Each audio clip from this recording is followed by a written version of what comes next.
Two people, same salary their whole career, same city. Both turned 40 this year. One of them is going to retire with over $2 million. The other one is going to be 70 years old, still clocking in, still checking their bank balance before they buy groceries. Same income the entire time. So what happened? It's not luck. It's not one brilliant investment. It's 8 specific habits. And honestly, most people don't even notice they're doing the wrong version of these until it's way too late to fix cheap. I'm going to walk you through all 8 in real detail because a checklist doesn't help you. Understanding why it works does. Number 4 is the one almost nobody talks about, and it might be costing people more than every other mistake on this list combined. If you're over 40 and you've ever had that quiet, uncomfortable feeling that you should be further along by now, stick with me because this is exactly for you. Let's start with the one that never feels like a mistake while it's happening. Lifestyle creep. You get a raise, maybe 3%, maybe you land a new job and jump 15% overnight, and almost immediately your spending grows to swallow it. Nicer car payment, eating out more, a house that's just a little bigger than you actually needed. It feels like a reward. It feels earned. And that's exactly why it's dangerous. Because it never once feels like the thing that's quietly wrecking your retirement. Here's the math on this, and it's not small. Say you're 40, making 70 grand, getting average raises for the next 25 years. If you take just half of every single raise, not all of it, half, and push it straight into retirement savings instead of your checking account, the difference by the time you retire is hundreds of thousands of dollars, compared to somebody who banks 0% of their raises. 0. The fix is stupidly simple too. The moment a raise hits, bump your 401k contribution percentage before you get used to seeing that extra money show up. Most payroll systems, 5 minutes, done. If you never see the money, you never miss it. That's the entire secret, and it's why the people who actually retire comfortable describe their savings as automatic, not something they think about every month. Next one, carrying high-interest debt with no actual payoff date attached to it. A little debt in your 40s is totally normal. A mortgage, a car loan, fine. What's not fine is credit card debt that just sits there for years with no plan. Right now, the average credit card interest rate is sitting north of 20%. 20%. There is no investment on planet Earth that reliably beats a guaranteed 20% cost eating your money every single month. Every dollar that isn't aggressively going toward that debt is a dollar actively losing you money faster than almost anything else you could do with it. Here's the habit that actually separates people who dig out from people who stay stuck. It's not, I don't really carry debt.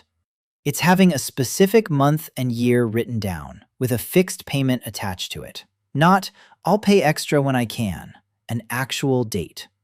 People who write the number down and automate the payment get out faster every single time. Because willpower runs out around week 3. Automation doesn't.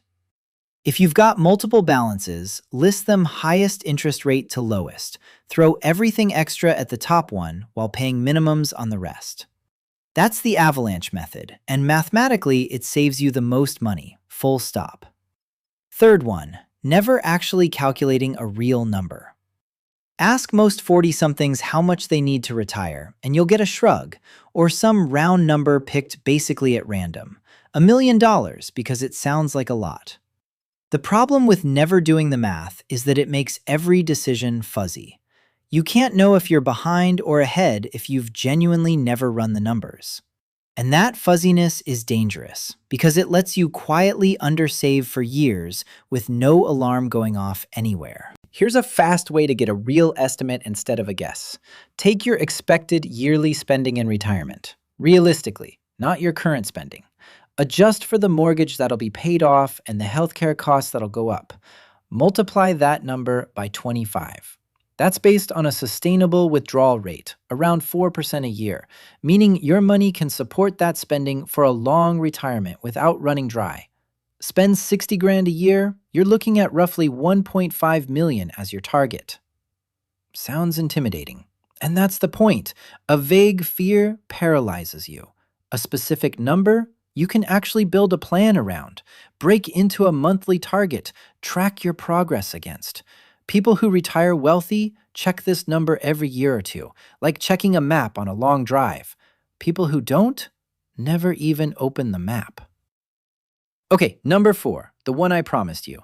This is the mistake nobody talks about, and it goes both directions. Some people in their 40s are sitting almost entirely in cash because 2008 or some recent crash scared the life out of them and they never got back in. Other people are doing the exact opposite, throwing money at speculative bets because they feel behind and they're trying to catch up fast. Both of these come from the exact same place, making decisions off emotion instead of your actual timeline. Here's why this hits so hard specifically in your 40s. If you're 42 and retiring around 65, that's still roughly 23 years before you touch that money. Over any 20-plus year stretch in history, a diversified, stock-heavy portfolio has crushed cash and bonds. And that includes every single crash you can name, 2008, 2020, all of it. Being too conservative this early doesn't protect you. It quietly guarantees you end up with less because you're opting out of decades of growth to avoid short-term discomfort on money you're not touching for 20 years anyway. And chasing risky bets to catch up fast? That's how a bad savings rate turns into an actual loss.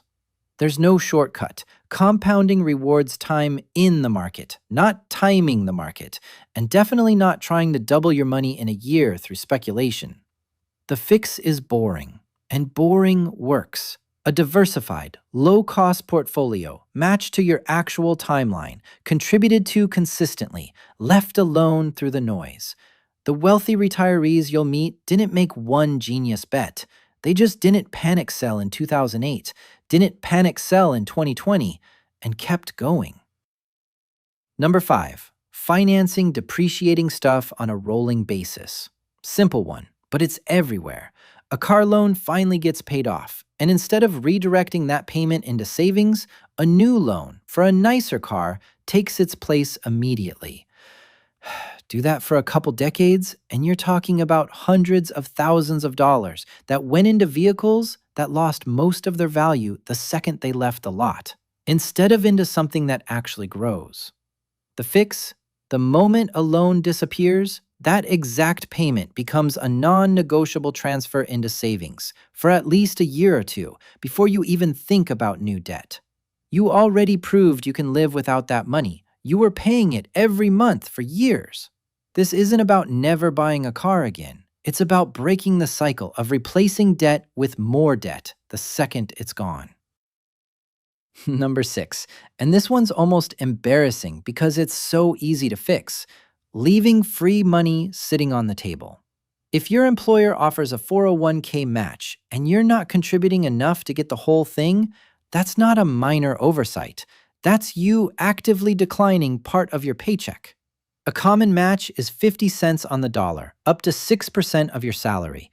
If you're only putting in 3% because that felt like a comfortable round number, you are walking away from a guaranteed, instant, risk-free return that literally nothing else can match. If you don't know your match off the top of your head, pause this and go check. 10 minutes in a payroll portal, potentially tens of thousands of dollars by the time you retire, for zero extra sacrifice, just redirecting money that was sitting there the whole time. Number 7, underestimating healthcare and long-term care.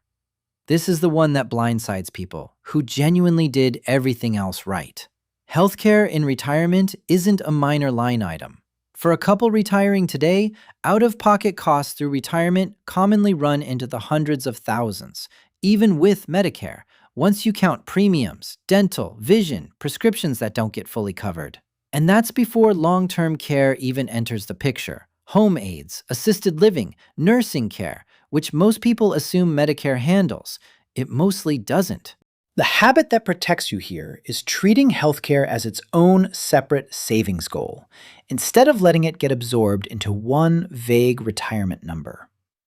A health savings account, if you've got access to an eligible plan, is one of the most underused tools for exactly this, because the contributions, the growth, and the withdrawals for medical expenses can all be tax-free. That's uniquely powerful. The people who sail through this part thought about it well before 65. The people who get blindsided are usually thinking about it for the first time while they're already living through it. And the last one, number 8.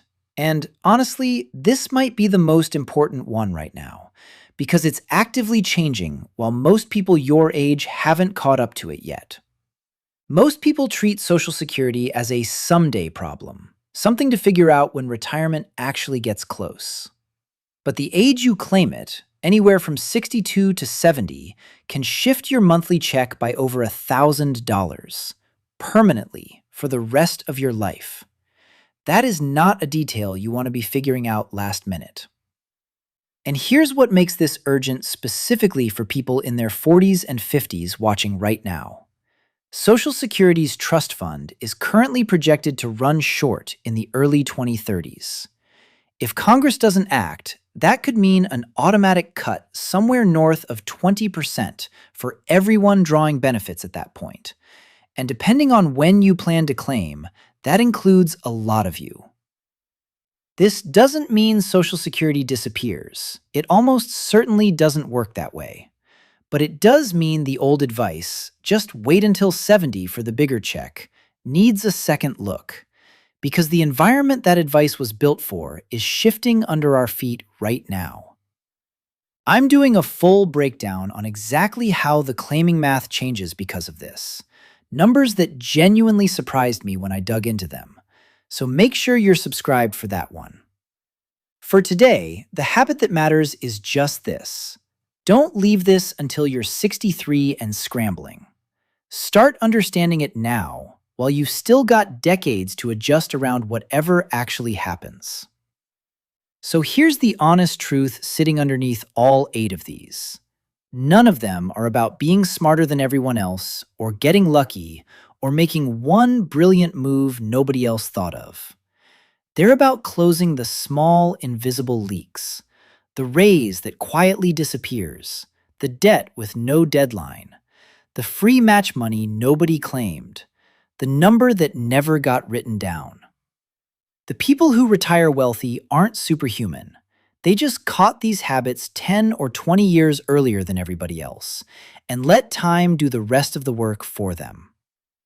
If you recognized yourself in 2 or 3 of these, good. That's not a failure. That's literally the entire reason this video exists. Pick one. Just one. Fix it this week. And if this helped you see something you hadn't noticed before, hit subscribe, because I'm building this specifically for people who feel like they're joining this conversation a little later than they wanted to.